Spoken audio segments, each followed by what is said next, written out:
కేంద్ర ప్రభుత్వం మంజూరు చేసిన 750 విద్యుత్ బస్సులను త్వరలోనే అందుబాటులోకి తెస్తామని రవాణా శాఖ మంత్రి రాంప్రసాద్ రెడ్డి తెలిపారు.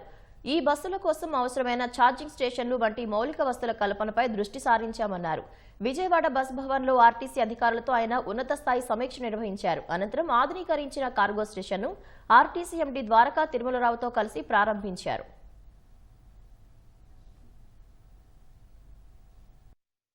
ఏపీఎస్ఆర్టీసీ విషయానికి వస్తే మీ అందరికీ తెలుసు, ఈ ప్రభుత్వం ఏర్పాటైన తర్వాత సుమారు 1400 బస్సుల్లో రోడ్లపైకి తీసుకొని రావడం జరిగింది. గత 5 సంవత్సరాల నుంచి పరిష్కారం కాని ఎన్నో సమస్యలను ఏపీఎస్ఆర్టీసీ యాజమాన్యం దృష్టికి తీసుకొని వస్తే ఒక్కొక్కటిగా వారి యొక్క సమస్యలను కూడా పరిష్కరించడం జరుగుతూ ఉంది.